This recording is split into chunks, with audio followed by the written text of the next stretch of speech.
Nous allons introduire dans cette vidéo la notion d'espace vectoriel. Prenons à présent l'exemple suivant.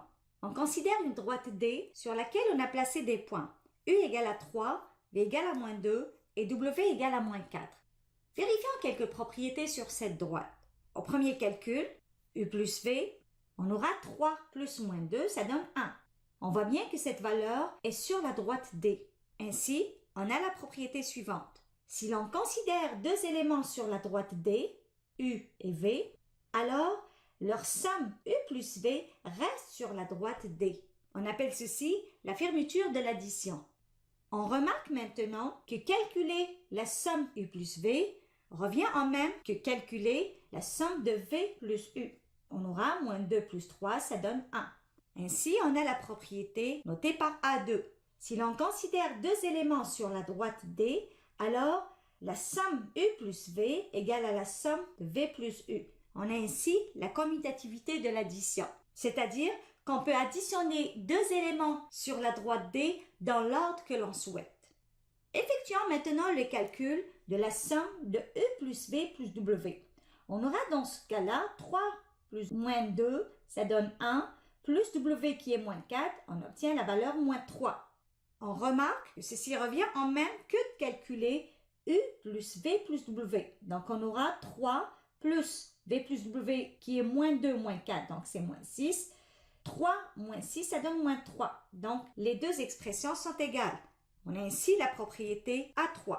Si l'on considère U, V et W trois éléments de la droite D, alors la somme de U plus V plus W est égale à U plus V plus W. On a ainsi l'associativité de l'addition. Comme conséquence de cette propriété, on peut négliger les parenthèses et considérer sans ambiguïté la somme U plus V plus W. Calculons maintenant U plus 0. Donc on aura 3 plus 0, ça donne 3. Propriété A4. Si l'on considère un élément U sur la droite D, donc U plus 0, ça donne l'élément U. Donc 0 est l'élément neutre de l'addition. Calculons maintenant U plus moins U. Donc on aura 3 plus moins 3, ça donne 0. Propriété A5. Si l'on considère un élément U sur la droite D, alors la somme de U plus moins U est égale à 0. On appelle moins U dans ce cas-là l'élément opposé de l'addition. Si l'on multiplie U par la constante 2, on obtient de U qui est égal à 6 dans ce cas-là. On voit bien que cette valeur est sur la droite D. D'où l'on a la propriété A6. Si l'on considère un scalaire C de R et U un élément de la droite D, alors le produit CU reste sur la droite D. On a ainsi la fermeture de la multiplication. Considérons maintenant la multiplication de 2 par deux éléments U plus V. On aura ainsi 2 multiplié par 3 moins 2 qui donne 1. Donc on obtient la valeur 2.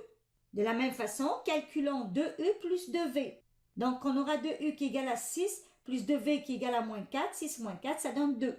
Donc on voit bien que ces deux quantités coïncident. On a ainsi la propriété notée par A7.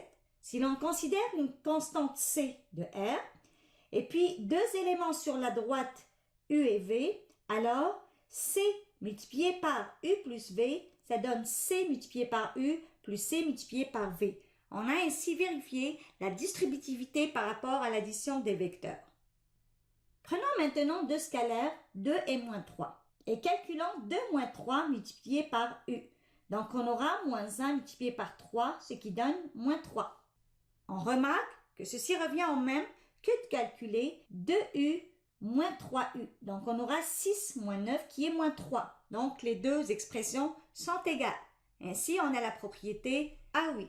Si l'on considère deux scalaires C et D et U un élément sur la droite D, alors la somme de C plus D multiplié par U est égale à CU plus D fois U.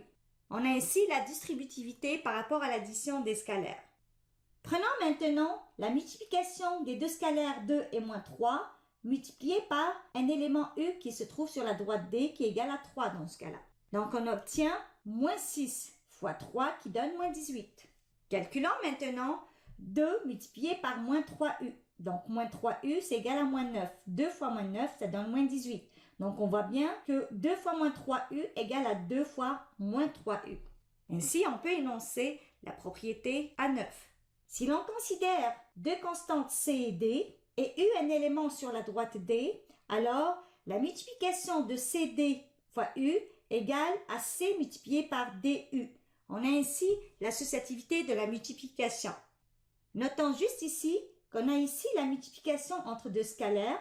Par contre, ici, on a une multiplication d'un scalaire par un élément U qui se trouve sur la droite D.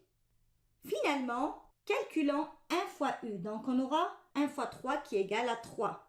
On peut ainsi énoncer la propriété A10. 1 fois U égale à U. 1 est l'élément neutre de la multiplication. Ce qu'on vient de vérifier jusqu'à maintenant, ce sont les 10 axiomes que doit vérifier un ensemble pour qu'il soit considéré comme un espace vectoriel. Généralisons ceci. Donc, soit la définition suivante. On appelle l'espace vectoriel tout ensemble non vide V constitué d'objets appelés vecteurs sur lequel sont définies deux opérations, l'addition et la multiplication par un scalaire, vérifiant les axiomes suivants. Donc ici, UV et W sont des vecteurs et C et D sont des scalaires. En résumé, nous avons pu introduire dans cette vidéo la notion d'espace vectoriel. On a vu à travers un exemple quels sont les 10 axiomes que doit vérifier un ensemble pour qu'il soit considéré comme un espace vectoriel.